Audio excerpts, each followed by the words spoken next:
morning, everyone. Good morning.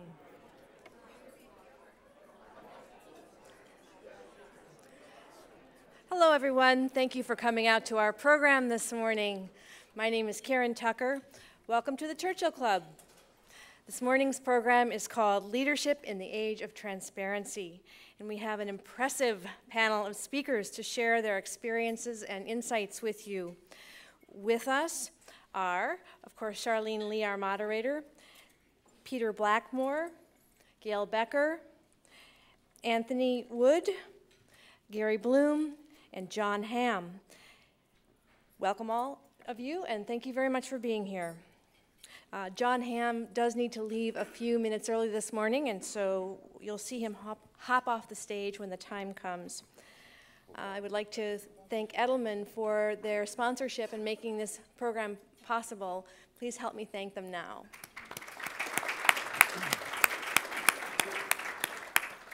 And I would also like to acknowledge our Prime Minister members in the audience today.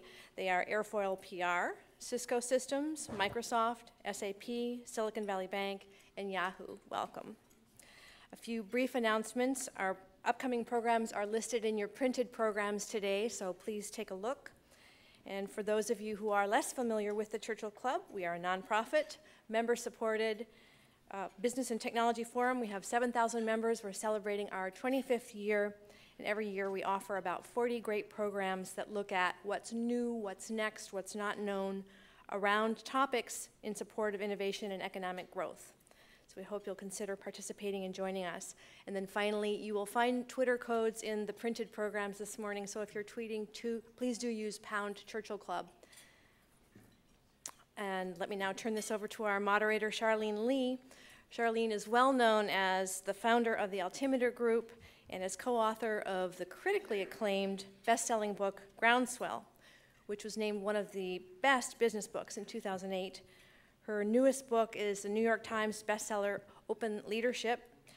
Charlene is a foremost expert on social media and a consultant and independent thought leader on leadership, strategy, and much, much more. And in her downtime, at one point, she confessed to me that she indulges in two seemingly opposite passions, Japanese logic puzzles and survivors. That's still true, Charlene? Yes. We're pleased to welcome her back to our stage. Please welcome Charlene Lee. Thank you.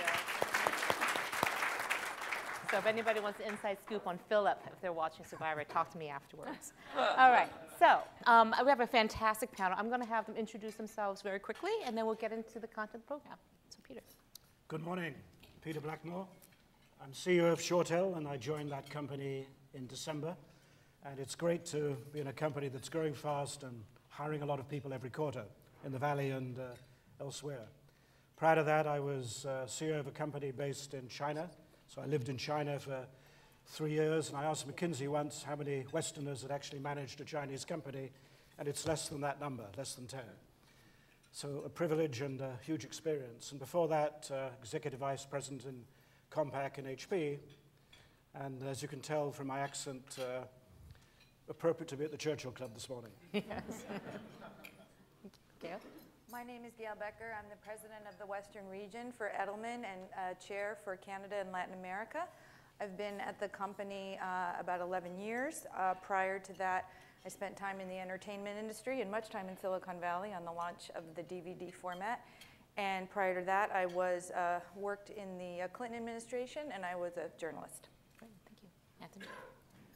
My name is Anthony Wood, and I'm the founder and CEO of Roku. We make, I guess we're a classic Silicon Valley venture-backed company. We make internet TV streaming players, so playing Netflix and Hulu Plus and Pandora and Revision 3 and Major League Baseball and that kind of stuff on your TV over the internet.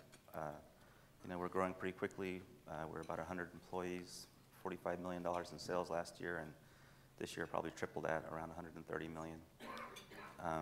And then before that, I founded a couple other venture companies, Replay TV, where I invented the DVR, and before that, a company that was bought by Macromedia that made the core technology in what's now known as Dreamweaver, that's now owned by Adobe. Thanks. Good morning, I'm Gary Bloom. I'm the CEO of eMeter. We do essentially the leading software for the smart grid. So at the heart of all the smart meters and Knowing that we're in the PG&E service territory, I'll point out that they're a prospect, not a customer. And had they used the right software, we wouldn't be talking about them today. So very, very interesting and challenging industry. It's new to me. I've only been in this particular sector and this particular company for a year. It's an industry that's really going through a transformation from the dark ages of technology. So where we've got on one extreme the latest and greatest, in this case we're just trying to modernize old mainframe systems into modern tech. And my history is I spent 5 years at Veritas as CEO, and before that I was 14 years at Oracle. Good morning. My name is John Hamm. I'm currently doing a lot of CEO advisory work. I just published a leadership book called Unusually Excellent at Wiley. I teach in the business school at University of Santa Clara and Santa Clara University. And prior to that, I was in venture capital for about 8 or 9 years with 2 funds. And previous, an executive in the Valley. I was on the founding team at Brocade, founding team at Adaptech, and have my own company called Whistle, which got acquired by IBM. Okay, great. So thank you. So you can see a very, very diverse and very experienced panel that we have today. So the topic we have at hand is, what does leadership look like in the age of transparency? And apparently, transparency is all the rage right now. You have WikiLeaks going on, where people from outside the company are finding people inside to tell them all these secrets, posting it up. You have employees constantly talking about what's going on internally, customers talking to each other. It's pretty hard to hide anything in this world now. So how do you lead effectively in that space, where traditionally you've always had the privilege inside companies to kind of keep things somewhat private so that you can work things out before things go out there? Can't do that anymore. So how do you lead in this world of transparency? And I just want to give a quick example of this. How many of you have seen the new Domino's ad where the CEO goes on and says, our pizza's terrible? Anybody seen that? Has anybody taken that challenge and tried the pizza? Okay, no one has really done it. But what did you see? What did you think when you saw that ad? It's pretty different for somebody to get up there and say, you know, we know that our pizza is not great. You're just getting it so you can feed kids, hungry hoarder kids in 30 minutes. And we're not going to stand for this. We're going to try to turn it around. So when people see that, it's putting out a stake that says, companies, you know, you're going to have to admit what's going wrong, try to fix it, and put it out there again into the hands of the consumers and your customers to have them be the final judge. So it's interesting, again, in this age of transparency, also where trust is built. And it was interesting with the Edelman trust barometer that came out, really showed a significant jump in one particular area this past year, in that CEOs really saw a tremendous increase. Now, they had a huge decrease over the past 2 years, but also regained trust in the eyes of customers in terms of them being credible, trustworthy, almost a 19% gain, I believe. So in this world where the CEO is oftentimes seen as the key and most trusted spokesperson, how do you establish trust in this space? So I'm going to start with the first question for the panel. What challenges do you typically see when transparency is out there? What challenges does transparency bring to your ability to act as a leader for your organization? So I'm going to start with you, Peter. Good. So I think I'd answer it in this way. Some things have changed a lot. And what's changed a lot in the last few years is the speed of communication. You can't hide anything. You've got to be out in front of it. So what hasn't changed is that really was the tenet which you should have been doing all the time. If you're a CEO and a leader, if there's bad news, you've got to be out in front of it. You don't want your employees or your customers learning about it after the fact, because that destroys trust. If there's good news, it's a little bit easier, but you have to explain why and what to do about it. And you also have to make sure everybody in the company absolutely understands the direction and the strategy you're going on. And you've got to do that personally. You can't assume it'll be done by email. You can't assume it'll be done by reading a PowerPoint. In fact, that's the worst possible way. You have to get out and talk to them individually as much as you can. Difficult in a larger company, but there's still no substitute for enabling that. And the last point is you've got to make sure that the middle managers also communicate that message. Because often, through no fault, it gets to the executive team, gets stuck later down, and then you suddenly wonder why people aren't on board, don't understand things. So you've just got to get out in front of it, and it takes a huge amount of personal effort to communicate, communicate, and communicate. Okay. I think I would narrow it down probably to 3 challenges, although some of them maybe are just complexities and not necessarily challenges. So the first one, I think, would be not only do you have to share what you, the way that you are moving forward, but you have to share the reasoning behind it. You have to give much more context. It's not just what you say anymore, it's how you say it and what is your rationale. I think the second thing is that you also have to familiarize yourself with all the information that your employees have, because employees have a lot more information. They don't just get their information from CEOs anymore. That used to be their only source of information, and now what they do is, and rightly so, is they counter-check what you are saying with the information in the world around them. And so I think it's very important for leaders today to make sure that they are accessing the same information.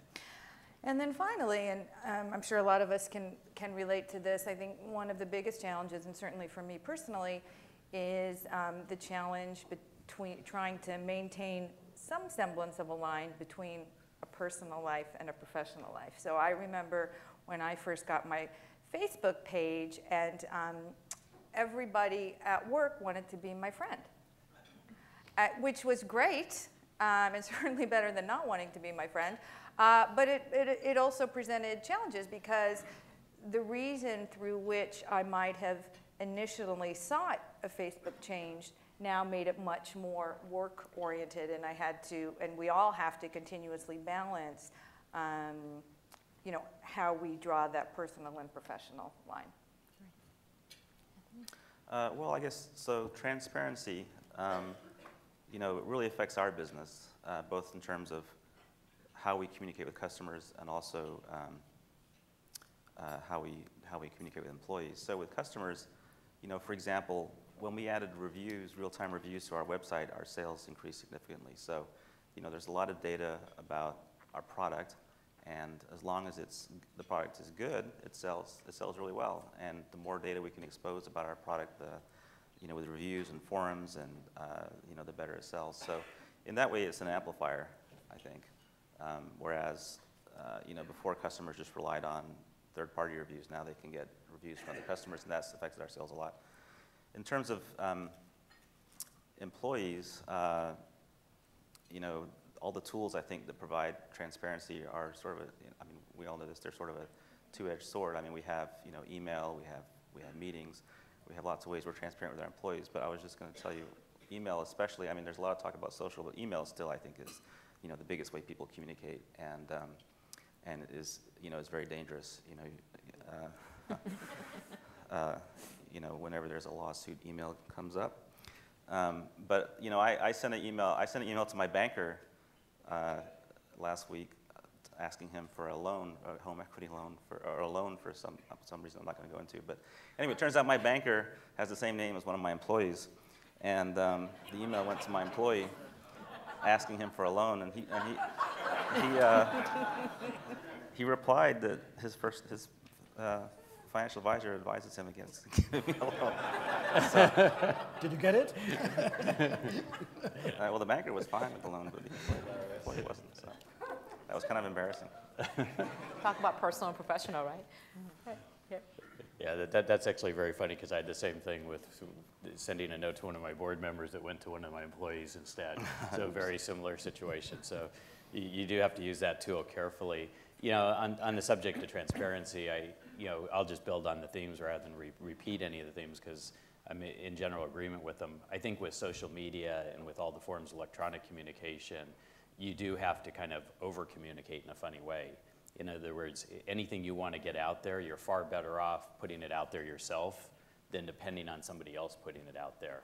Because one aspect of the whole social media, one potential aspect of it, it's not always, is that it's very anonymous, and everybody has an equal voice. So you can talk all day long to your employees, but if your employees are out in forums or message boards or Twittering or whatever, if they're not repeating the messages or they don't have all the information, then you have that potential that you get an immediate disconnect. It goes right back to the trust issue, and if you have a disconnect and there's multiple stories about the same thing from a company out in the world, you really do have a serious issue around trust building up. So from my experience at this stage of the game, I find myself, as social media continues to become more popular, having to communicate a whole lot more of the details, because otherwise people will go and make them up. And the last thing I want my employees doing, and the last thing I want the press doing or anybody else, is filling in the voids with what they can find elsewhere. In other words, do you really want a Yahoo Groups or a blog somewhere to be the filler for the details of why you said what you said? I think you're far better off filling all the gaps yourself and controlling the message. So, from my lens of it, on one hand it changes everything, on the other hand it doesn't change anything. It's just that you have to be much more thorough and you can't have gaps in your communication. Great. So being at the end of the panel, I usually get to just confirm everything that's been said right down the row. But I mean, starting with what Gary said, I think I'd like to believe that the increase in trust is because we've just become more trustworthy. I'm not that hopeful about it. I think the truth is that transparency is a horse out of the barn. And anybody who thinks they could have sort of had their own private world or their own private data or their own private communications or their own private anything, I think everybody who's tried that over the last handful of years and done it with anything less than honorable intent has eventually been taken to the woodshed. So I think what leaders have realized is that I have no choice. I have to lead in a transparent world. I have to lead as if everyone knows what I'm doing all the time. And as a philosophy, I think that's working. Peter started out and said, hey, I think that the leaders of organizations need to see themselves as chief communications officers. That's a second title that every senior leader of an organization has, is I'm in charge of communication. And the context of it's incredibly important. This has been a sort of a theme down that we didn't rehearse this, but you'd think we had. But the chief communications officer, the importance of context, giving people the reason why things, at least, starting the debate about why that's occurred. My experience in working with leaders and teaching leadership and writing a book is that when people don't know why something's happening, they get very anxious. And as Gary said, I'd much rather fill in the context as a communicator than I would leave it to people to invent their own ideas. Because most of the time, if someone invents their ideas, they're going to do it from fear instead of from information. So I think this theme is really present in today's leaders, which is communications of frontline activity. That's great. And what I'm going to go and do some follow-up questions here, but we are going to take questions halfway through and then come back for more conversation. So I hate it when you have to hold all your questions to the end. So just be prepared. If you have questions, be thinking of them. So I want to go back to something, John, that you mentioned about, this is something that you really have to think very deeply about, the time commitment that it takes. Not only just time, but sort of the consciousness.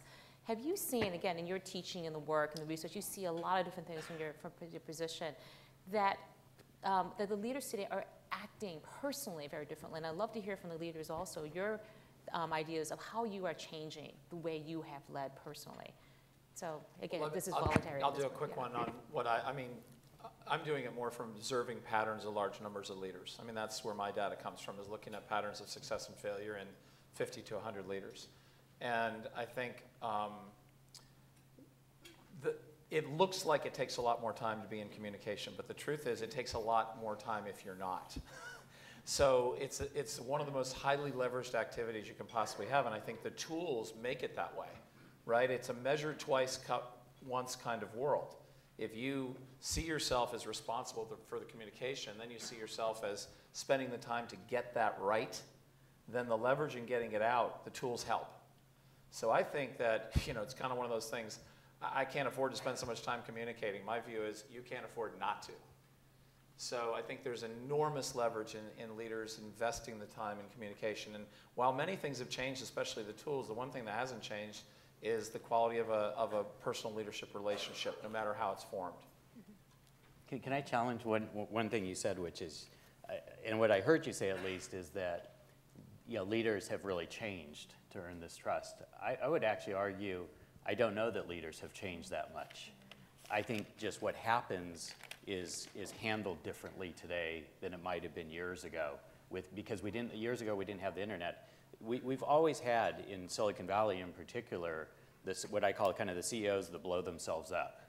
The guys that do something they shouldn't be doing, They do something either in their company or in their private life. And historically, those things just went away quietly. Right. Well, contrast that to the HP situation.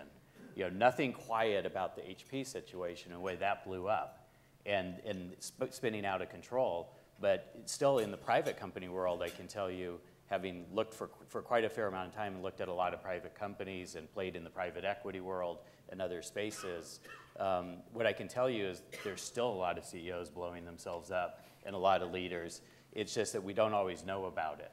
And one of the things that's happened is boards are now very quiet if they can get away with it, because they know if they say anything, it's going to broadcast out to the world, and it's socially interesting in the news, so it's going to be front page news. And it's going to come right up, and especially with the context of the HP story, where you have a big, visible public story, the press would have a field day on everybody's like that, and how often does this occur? So the private company world really does vary this. So I'd actually challenge the premise that somehow they've improved. I think the number blowing themselves up percentage-wise is probably about the same. I actually agree with you. I don't think it's necessarily the improvement. I think it's, you know, what's happened in the world around us. And it's interesting because, yes, you know, according to the survey, you know, trust in a CEO in the US did increase by 15%, and that was probably, I think, the only one of the credible spokespeople that did increase. But when you look at CEOs in the BRIC countries, the trust is like in the 80 and 90%. So if you look at, you know, from a global perspective, trust in the CEO in the US is not where it is in many other parts of the world. And I think one of the reasons why it did go up by so much in the US is because we came out of an economic crisis where people are really looking for authority and credibility, and I think that really helped to push the numbers up that they're looking for it, and I think it's up to CEOs today to live up to the promise. I would actually tell you that it's that trust issue is also cyclical. Yeah. Because I remember selling back during when the Enron crisis broke and all that, walking into, and it is different globally. I remember walking into a major financial institution in Germany, and the first question that they asked me, the CIO at the time said, he said, well, seems like all American companies are pretty crooked. What have you done wrong lately? and I took a little personal offense to that. Yeah. And my response to him was essentially, I'm just curious, is every time somebody walks into one of your bank branches, do you assume they have a gun and they're going to rob you? Or do you assume most people are there to conduct legitimate banking business? So why do you think it's okay to ask an American executive whether he's a crook when he walks in the door? And it was a contentious way to start out a relationship. Needless to say, I didn't get that order. Wow. And I was okay with not getting that order. But it just points out the difference globally and the view when you're looking from the borders outside into the U.S. as to how they view the U.S. CEO culture from a trust perspective. And some of that is communication related. Go ahead, Peter. I'll build on that. You also have to ask, why do we lose the trust? It's one thing to rebuild it. We're probably back to where we should be or thereabouts, but we lost it through a lot of self-inflicted wounds amongst people who shouldn't have done what they did. And that then has a knock-on effect to everybody, which is not necessarily fair, but that's the way of the world. But I think we're getting back to where we should be. And then the comment about why do the BRIC countries do better, rightly or wrongly, they have an extraordinary respect for authority figures. Probably wrongly. Being English, I'll say English. We've had a total disrespect for authority figures. I was growing up. And well earned. Well earned. But it's also the success of business. It's also the success of coincidence business or a mystery there. why that's true. I mean, our disrespect for authority leaders is well earned. Yeah. No, I agree with that. I was making a little bit of a joke about it. But in the BRIC countries, obviously they'll go through that evolution, but historically, authority figures have had a unique place in society. And coming back to your question was, what do you do different? In some things, it's not that different. I try and reach out to people, so I have this thing called Ask Peter. Any employee can email me or voicemail me or blog me and say, I think about this or think about that, and I guarantee to get back to them within 48 hours. And I've done that in the last 2 companies I've in, and it's amazing what you hear. And as long as they understand that you'll treat their information with respect, and sometimes they're good ideas, sometimes they're not, but you always get a reply. And then also just making sure that people really have access to you. And I know it's easy, I know we all say that, but this is just a simple way of getting that access. But if then go out and when you spend time, try and get to know them personally and try and really understand what makes them tick. And making sure that you do it at all levels of the company, not just the executive ranks, which naturally you get access to. It pays back in dividends because you build trust, you build rapport, and they'll tell you what's going on in the company. They'll absolutely tell you what's going on in the company, as long as they trust you. In our business, what's changed, a lot of stuff has not changed, I don't think, but what has changed is the speed of information that our customers have access to. So when there's a problem with one of our products, I mean, if the product is great, then our sales accelerate a result. But if there's a problem, then everyone knows immediately there's a problem. And unless you have to react quickly. You have to do something quickly. Otherwise, it just blows up to a big deal. Yeah, so the speed especially is something I've heard consistently across the board. I want to turn it back to the audience here. Do you have any questions that people are just burning to ask? We've got one here in the middle. Wait for the mic.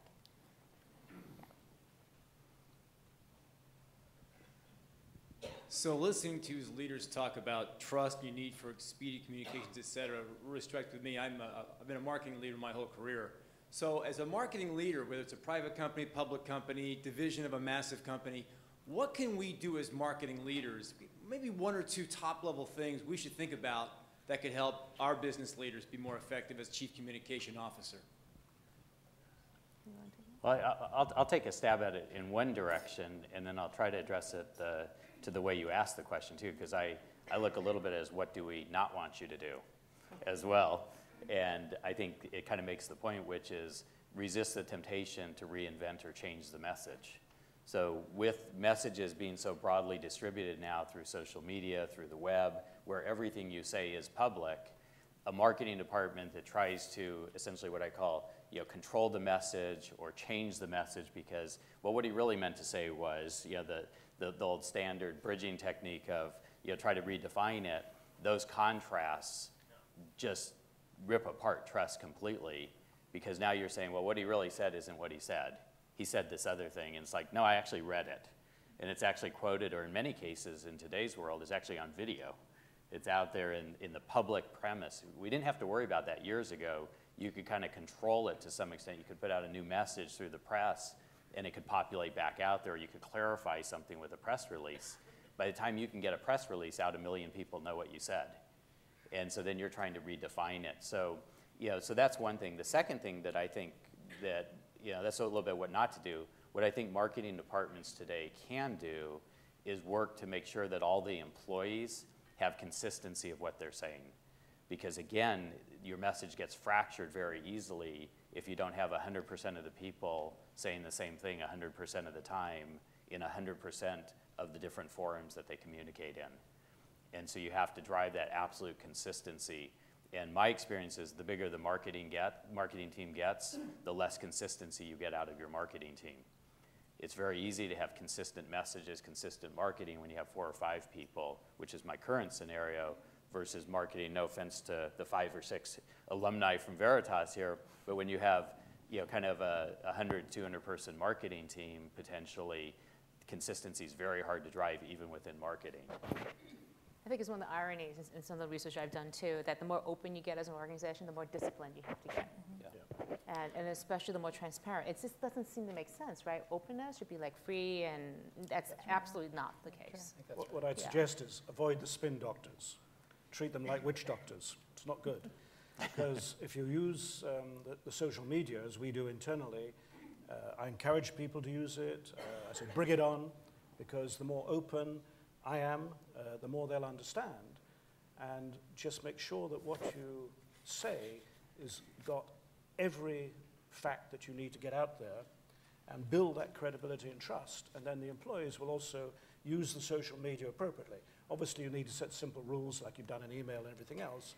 You expect people to be sensible, assume they are, and then encourage it. Yeah, the marketing communication is now not just done by the marketing departments. In our company, we have a lot of employees that are not in the marketing department that are regularly communicating with our customers through forums and other means. And so keeping them, and they're often junior level employees that are very passionate about the products. And so you have to make sure they're aligned, but not in a way that offends them, because they get offended very easily sometimes when you try and tell them what to say. Yeah, exactly. There was a question over here. Oh, you have one right there? Okay. And then we'll take these two and we'll Hello, I'm Doug Andre. I just had a question for the panel. One of the things is, being transparent is a really good goal here, so that avoids, things being hidden inside companies.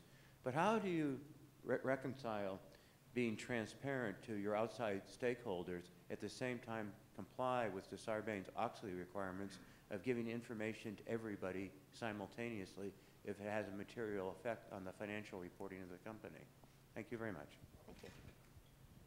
Well, I think you have to make sure the employees understand that any financial information can only be the information that's published.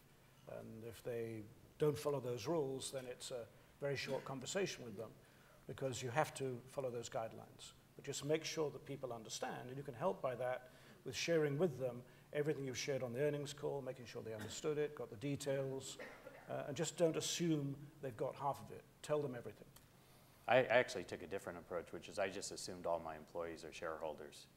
So if my belief is if I'm really disclosing broadly within my company information, that's as close to a Reg FD disclosure as anything. You might as well communicate it publicly. And so anything you want to control, you better not communicate internally or externally. So you can't look at your employee base, especially as companies get bigger. Maybe in a small environment you can keep it contained, but in a big company, you really have to think about your employees as shareholders, and you have to think if you're disclosing information to them, you probably need to disclose it broadly. And so I think you really have to kind of think about who the audience is and what you're communicating. I think it's one of the benefits, too, of having a continuous dialogue of conversation, so that you're not going into your employee base or your external stakeholders for the first time when something's wrong. You've been going to them consistently, and you've established a relationship. It's interesting because, just to go back to your question for a second, I think, and as a corollary, part of this is really making the business case for it. Companies today, when you ask companies today, or when you ask, as part of our survey, we ask people, what determines a company's corporate reputation? Financial performance and a company's top leadership being widely admired is sort of down here. What's up here, in addition to quality products and services, is a company that I can trust, has transparent and open business practices. I think making the connection to a business, making the business case for why this is no longer a nice to have, but a must have, is really important. Next question. Yes, thank you. My name is Alan Krepak. It's interesting, one of the summaries for me so far is that the changes in transparency have really been outside in, and so based on media, social media, technology, leaders have made some changes. I'm wondering, to the panel, whether you individually have made any changes inside out, whether you've done any transformation, any development yourself, changed in yourself in the last couple of years in order to build your trustworthiness, in order to build authentic leadership, so that it's really transparent in terms of the way you manage, the way you think about your business and what you communicate, and how you build trustworthy environments. I'll take that on with regard to the 20 or 30 leaders I've worked with on this problem in the last handful of years. I think every single one of them had to confront the reality that if they hadn't done what it took for them to lead authentically up until now, they had to do it starting now. They had to figure out the reasons why they had resisted or really not embraced the notion of authenticity. So, why would I not give people access to knowing who I am?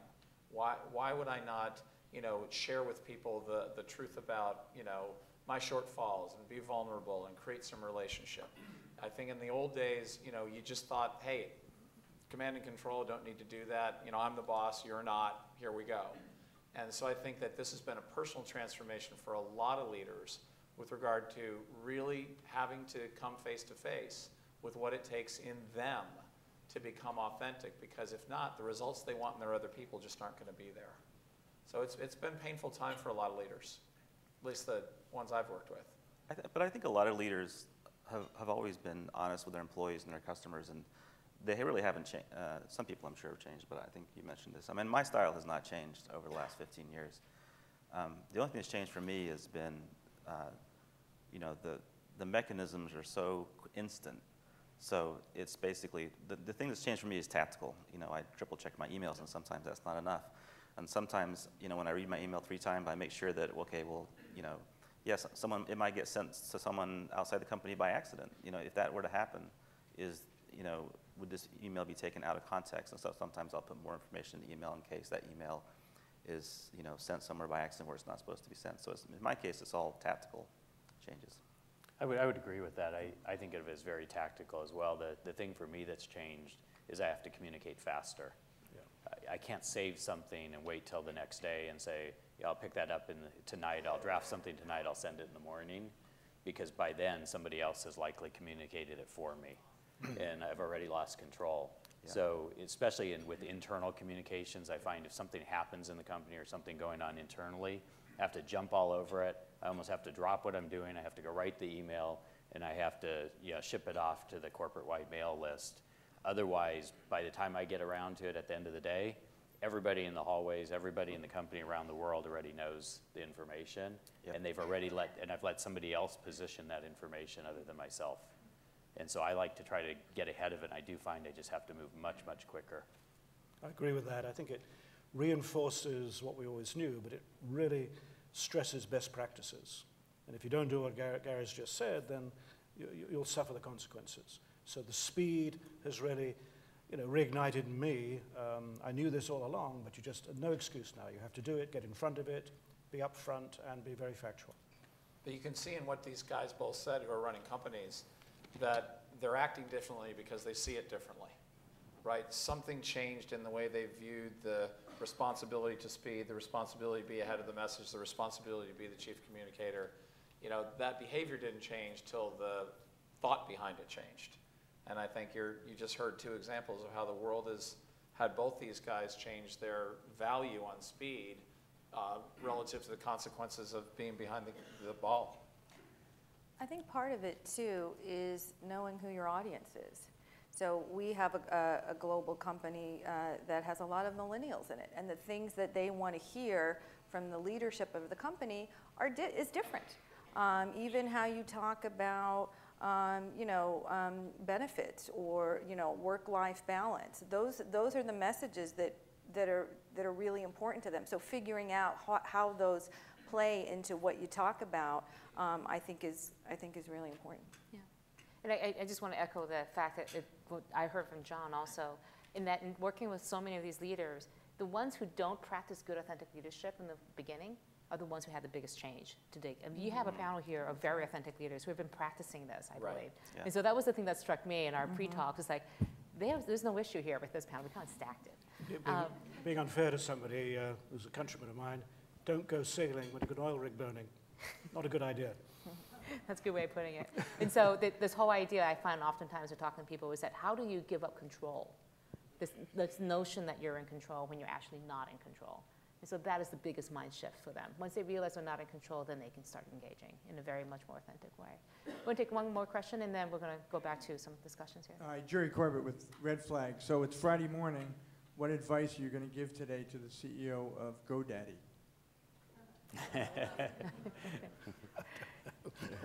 Is he being too wow. out there? Anybody want to take that? Stay out of Africa. Yeah. I think that the key thing here with GoDaddy or individual leaders in particular, for a certain type of leader, that's the way they have chosen to lead. That is their management style. That's the way that he has chosen to lead his company. I don't think that would be the case for many people, definitely not on this panel. But I think in the same way that leadership hasn't changed, different styles of leadership, depending on the kind of people you're leading and everything. But anybody want else to add anything to it? No, it's a funny thing to watch, and we've had some discussions in the hallways at work about it, and everybody has a different view of it. But I think the vast majority of the world came out on the disgusting end of the curve on the whole topic. And the question is, and I think the way my employees that I've talked to viewed it is, if you behave that way, well, that's you. And what he's done is he's just put a brand on not just his leadership style, but actually he's put a brand on his own, kind of personal ethics and personality as well. And so my take on it, there's not a whole lot you can do at that point. He kind of self-branded himself. And unfortunately, it's a very ugly brand. We're going to keep going, and then we'll come back for questions. I want to talk briefly about the other aspect of leadership, which is the people part of it. We touched briefly on that in terms of the relationships with the employees and how that has changed. We talked quite a bit about transparency externally. We touched a little bit on it before, too, in terms of the intense need to be out there connecting with them constantly. And in particular, sometimes it's hard. I think, Gary, you were mentioning that oftentimes that it's anonymous. Especially in this age of transparency, you had to be more transparent, but sometimes they're hiding behind the cloak of not being transparent. And especially where I think one of the toughest things you have to do as a leader today is to establish those personal relationships for retention, because it is a battle out there for talent. So how do you actually do that? It's a very important job not to just set the direction and communicate, but how do you set the relationship, especially when things have to be transparent, but sometimes they're not? It's kind of interesting contradiction. Yeah. Well, I'll jump in. I mean, I think in some respects, nothing's really changed. You still have to get out there and talk to people. And the one thing that, my view on it is social media is interesting. You talked earlier about kind of different age categories of employees. There's some of us in the world, and I happen to be one of them, that I don't use Facebook. I don't use as much social networking because I value my privacy. My kids are at the opposite extreme. They don't value any form of privacy whatsoever. And so if you look, don't know the word. And they don't even know the word if you look across the different age groups. And so in a funny way, when you look at a company, the age makeup of a company has some bearing on how you might communicate as well. But the one thing I'll tell you that I don't think has gone away at all is that need for personal upfront communications, and the notion that sometimes, regardless of social media, regardless of all the new connectivity technologies and the great telephone systems and video systems and social media and how I can use my computer to have somebody's face on the screen while I'm talking to them, all these different things, it doesn't really solve the problem of being there in person with somebody. And so you still have to kind of make the rounds around the world to your employees, to your customers, to your partners, and there's just something about the good old American handshake that is still valued in a big, big, big piece of trust. And so for me, in a funny way, it's a little bit about what hasn't changed as much as what's changed. I agree with that, and also be a person, a human being.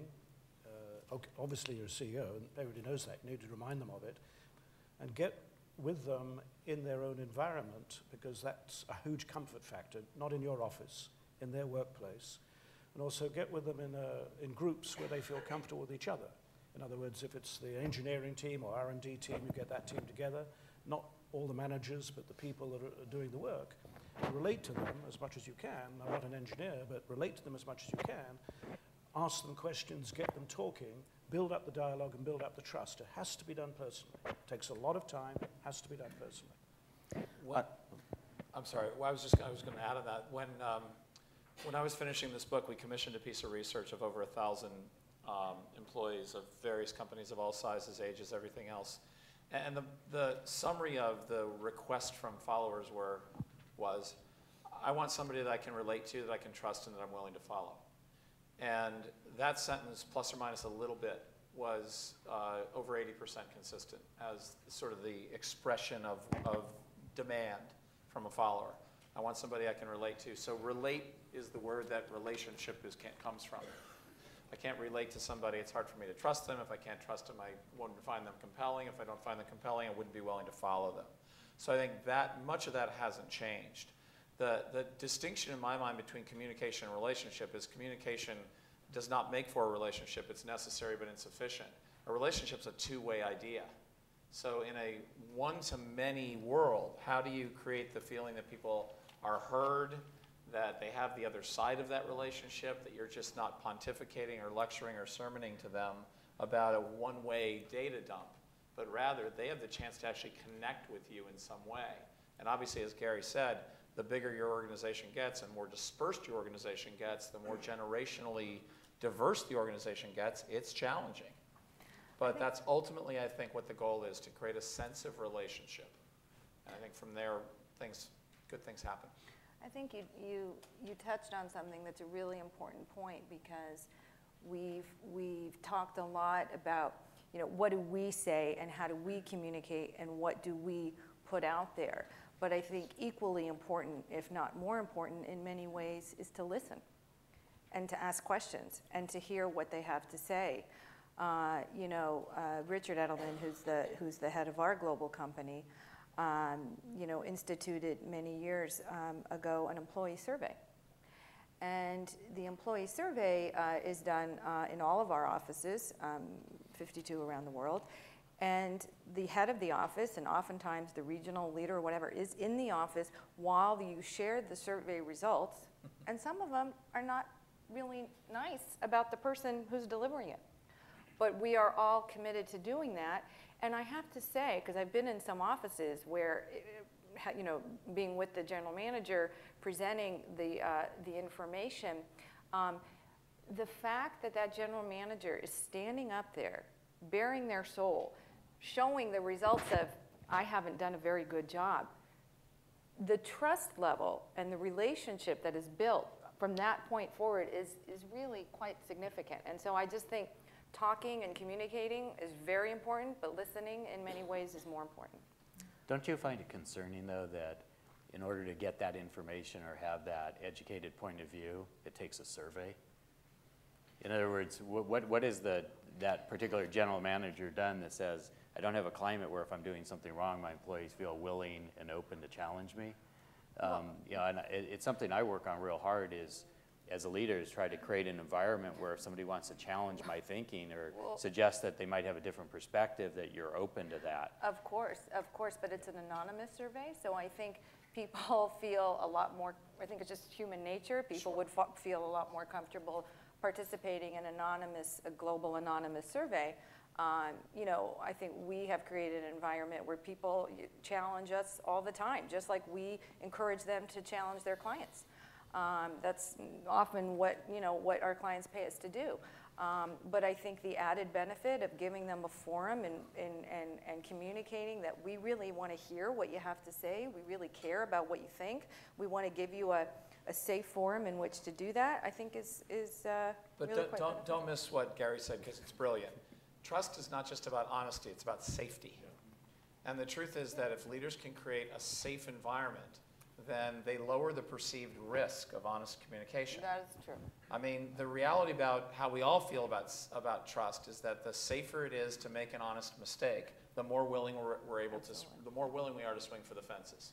Think about digital photography. In the old days, if you got a wedding photographer and brought him to a wedding, they'd be very careful about the 220 pictures they took because film was expensive. So the cost of a mistake was reasonable. Digital photographs are free now. So the cost of a mistake is zero. And when the cost of a well-intentioned mistake is zero, you get people behaving completely differently. So while trust on one-on-one, we often sort of conflate it with honesty, environmentally and culturally, it's about feeling a rational risk environment, right? Like, I know the consequences. Something arbitrary won't happen here if I go up to my boss and give him some honest feedback. Right. I won't just walk into, a tree chipper one day by accident in my boss's office. You might. Maybe they want to hear what you have to say. So I think that this trust notion we talk about it a lot in the context of a one-to-one relationship, but my feeling is it's got even more power as a cultural idea. The information gets better, it moves faster, innovation happens at a completely different rate, and people really feel a sense of freedom when they understand that this is not a world of arbitrary consequences. Sure. I can manage risk in this environment. I'm willing to take a chance.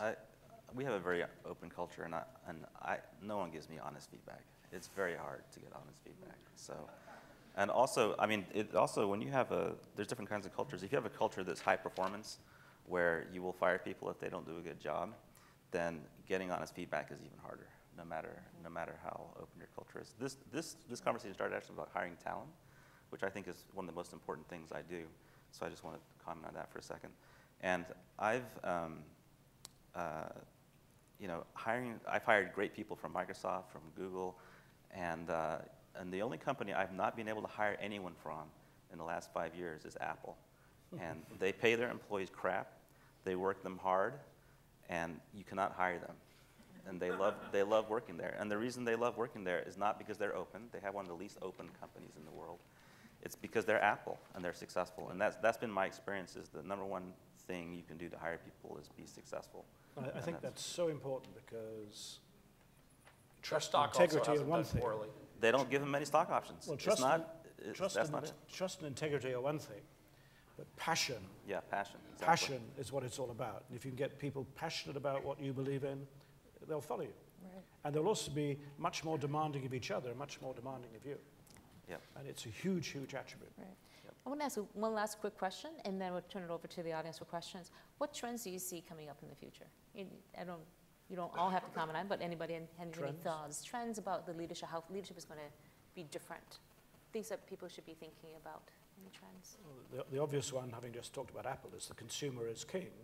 And even if you're an organization like us, which is selling to businesses, what's happening in the phone world is that CIOs can no longer dictate what device you want to use, and you have to think like a consumer to make sure your product and systems are as exciting as the consumers want. Otherwise, you'll fall behind. And the other aspect, which again is obvious, but I think we're all still learning, is what's really happening in the BRIC countries. And that's why I went to live in China for 3 years. And no disrespect, but most people in the West don't really understand it. Mm-hmm. And you need to understand it, because my deal was, if I did that, my children learned Mandarin, and I have 2 sons, and one did and one didn't, so 50% success rate.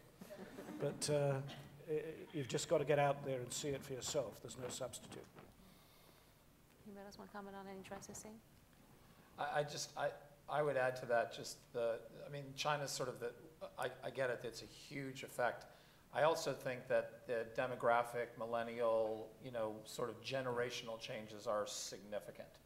I'm an old white fat guy, right? So, over 50, trying to relate to people under 25 or under 30, the mindset in that 20 years is non-trivially different. And, my kids think that no content should be paid for, that, their pictures of almost anything are appropriate on Facebook. It literally, and it's not tactical, it's not behavioral, it's philosophical.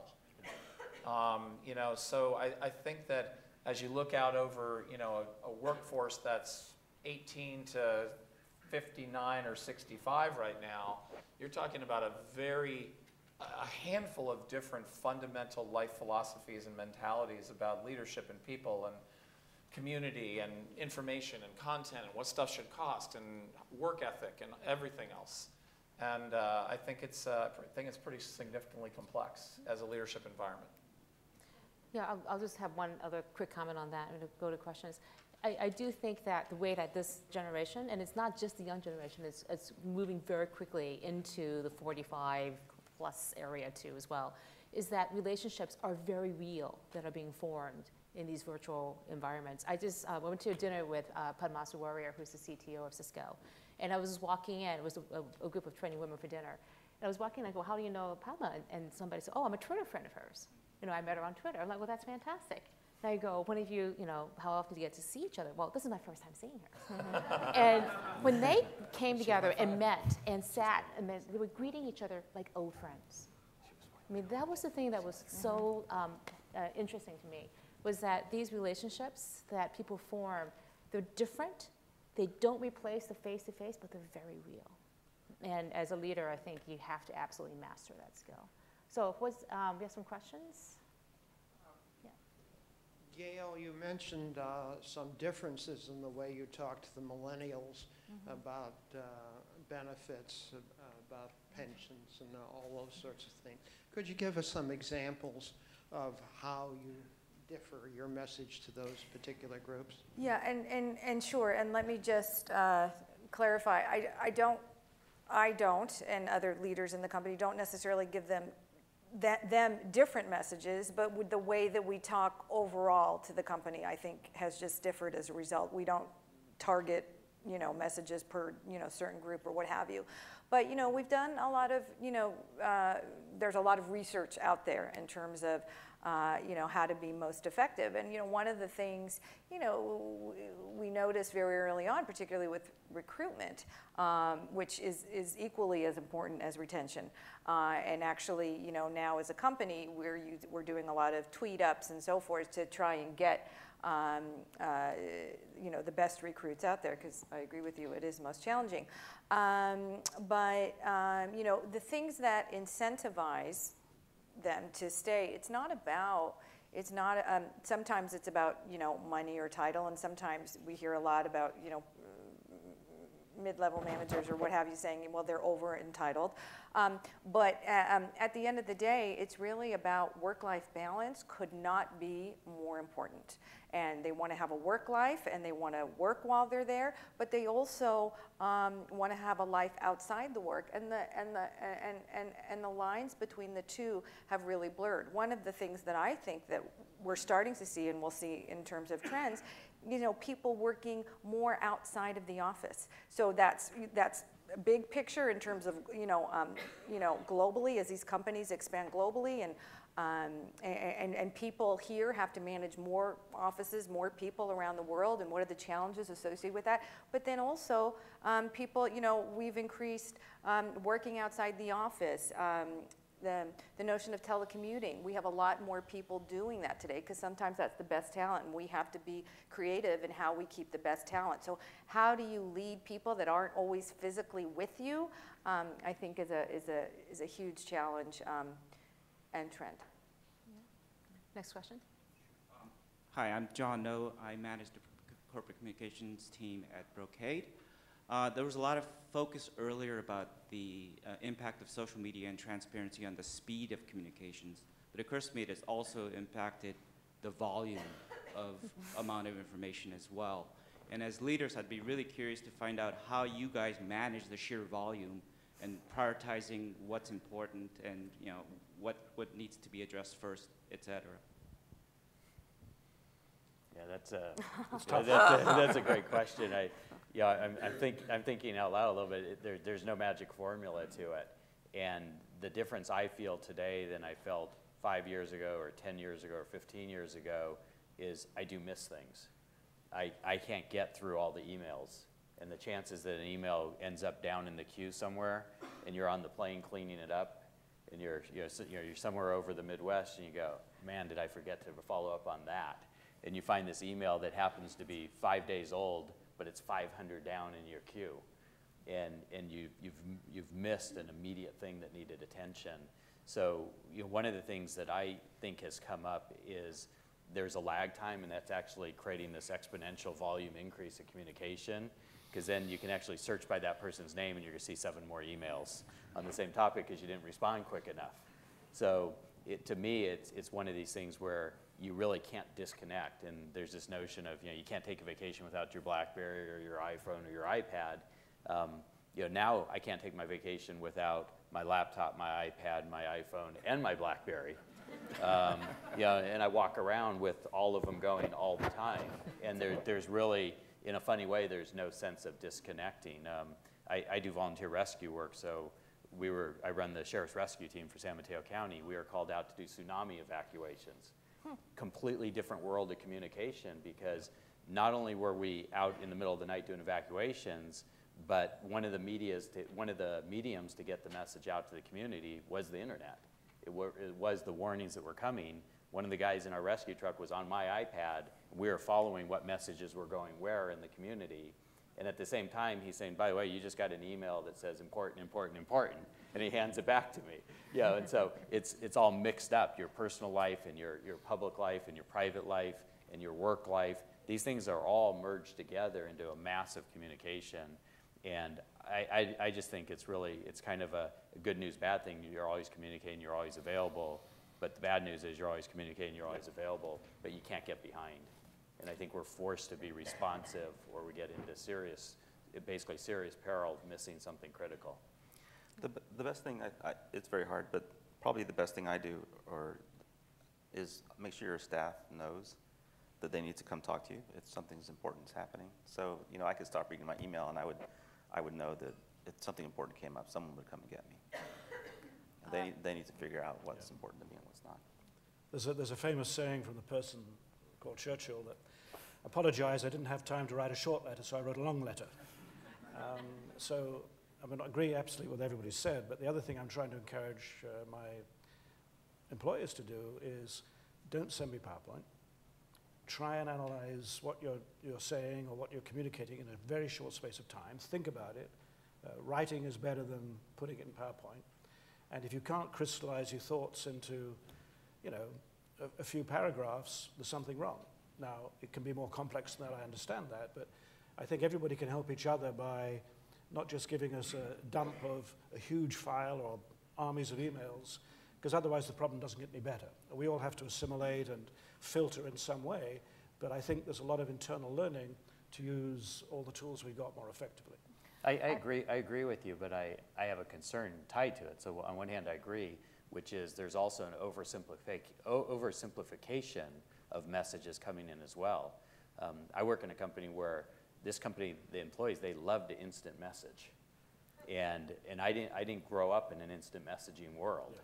And it's not my favorite form of communication, but my employees love it.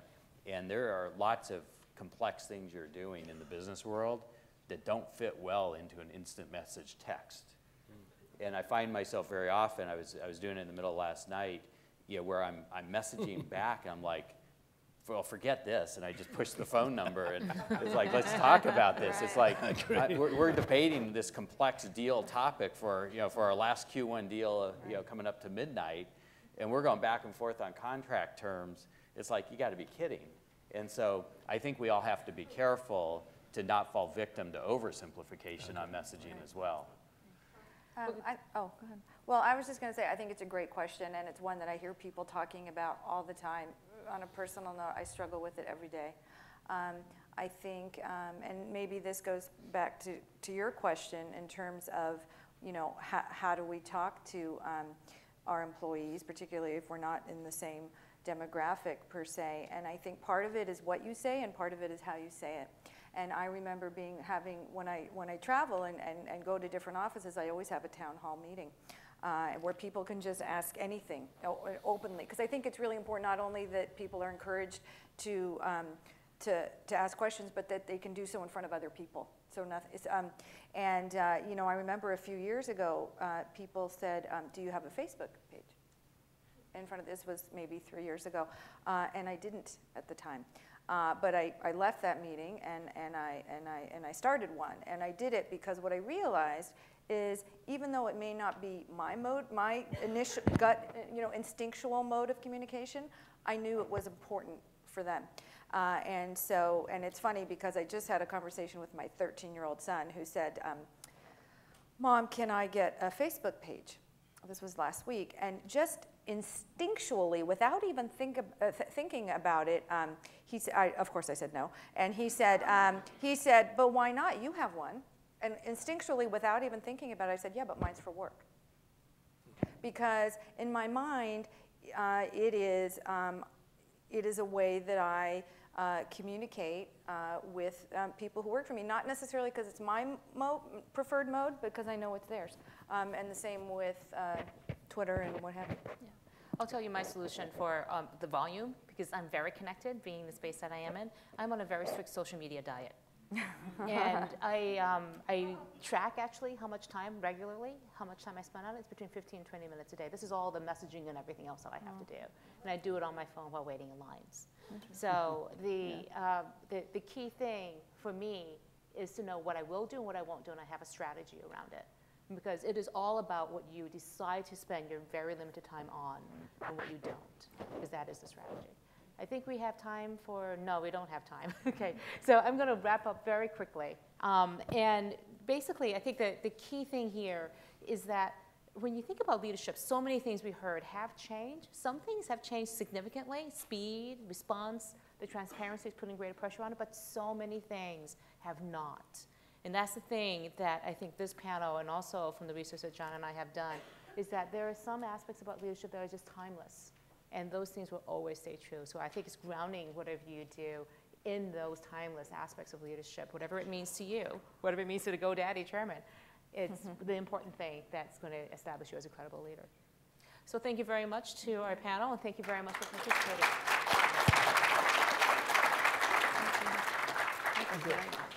Thank you very much. Okay, thank you. One last moment here.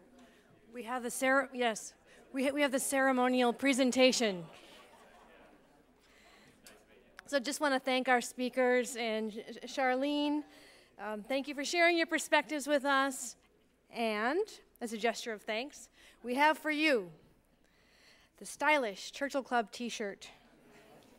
We hope you'll wear it with great pride. Thanks again to our sponsor, Edelman, and you have been a great audience. Thank you so much for coming, and have a great day.